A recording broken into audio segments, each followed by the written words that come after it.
बहन बेटियों के बारे में, औरत के बारे में, लेकिन उस पाखंडी को ये पता नहीं है कि दुनिया के अंदर बच्ची किसी घर में पैदा होती थी तो उसको ऐब समझा जाता था, उसको फ़ौरन मार दिया जाता था।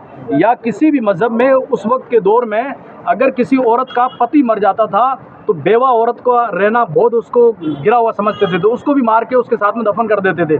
लेकिन हमारे पैगंबर मोहम्मद सल्लल्लाहु अलैहि वसल्लम की वजह से बेटियों को इज़्ज़त मिली है और औरतों को इज़्ज़त मिली है। प्रदेश के रहने वाले एक महंत हैं, संत हैं, जिन्होंने गाज़ियाबाद ज़िले के अंदर डासनी गांव है, देवी मंदिर के वो संत हैं जिनका नाम नरसिंहानंद है, जिन्होंने हमारे प्रोफेट मोहम्मद सल्लल्लाहु अलैहि वसल्लम पर गंदी ज़ुबान से गंदे तरीके से टिप्पणियाँ की है।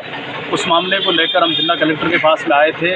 महामहिम राष्ट्रपति के नाम पे हमने ज्ञापन सौंपा है और वो अभी जेल में थे। पहले भी उन्होंने इस्लाम धर्म पर गलत तरीके से टिप्पणियाँ की थी, उसके बाद उनको सज़ा हुई, पैरोल पर बाहर आए थे।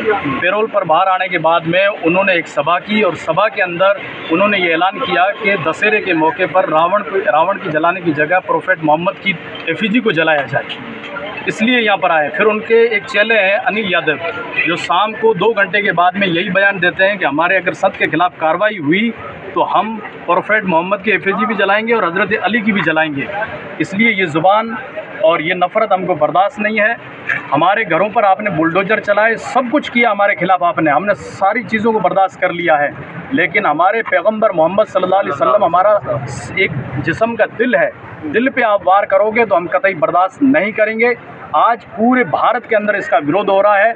इससे पहले बाबा रामगिरी महाराष्ट्र में उन्होंने भी गलत टिप्पणी की, नीतीश राणे है उन्होंने भी गलत टिप्पणी की, उसके बाद में इसने की। जेल में रहता हुआ एक बंदा पैरोल पे बाहर आता है और वो इस तरीके से गंदी ज़ुबान का इस्तेमाल करता है। मैं देश के प्राइम मिनिस्टर साहब से, देश के गृह मंत्री अमित शाह साहब से और राष्ट्रपति साहब से मांग करता हूं कि ऐसे पाखंडी आदमी के खिलाफ सख्त कार्रवाई हो और एनएसए लगा के एनएसए के द्वारा होना चाहिए। अगर यही ज़बान अगर इस्लाम धर्म से जुड़ा हुआ कोई मुसलमान इस्तेमाल करता तो आज तक वो आतंकवादी घोषित हो जाता। लेकिन मैं मेरी तरफ से कहता हूं कि सबसे बड़ा भारत की सरजमीन पर अगर कोई टेररिस्ट और आतंकवादी है तो नरसिंहानंद है, जिन्होंने आज हमको मजबूर कर दिया और उन्होंने इस तरीके से गंदी ज़बान इस्तेमाल की है कि हमको शर्म महसूस होती है। मैंने टीवी चैनलों के माध्यम से उत्तर प्रदेश के बड़े बड़े संत हैं सनातन धर्म के, उनके बयान सुने, वो कह रहे हैं कि हम बहुत दुखी हैं, बहुत परेशान हैं, इस आदमी ने हमारे पूरे सनातन धर्म को बदनाम कर दिया है।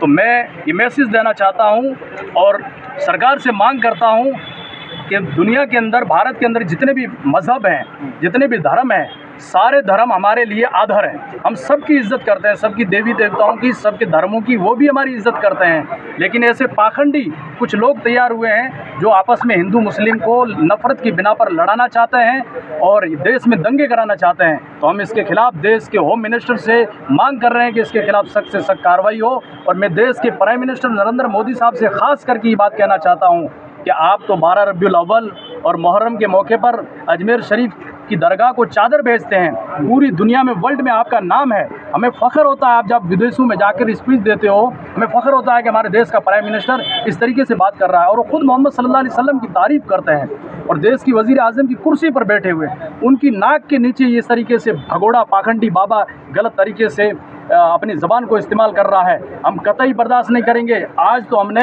शांतिपूर्ण मौन तरीके से मैसेज दिया कि इसके खिलाफ एनएसए लगा के कार्रवाई करो। अगर कार्रवाई नहीं की गई तो हम फिर सड़कों पर आएंगे, किसी भी हाल में उसको बर्दाश्त नहीं करेंगे। अच्छा, ये दूसरी बार उन्होंने ऐसा? बिल्कुल दूसरी बार उन्होंने किया।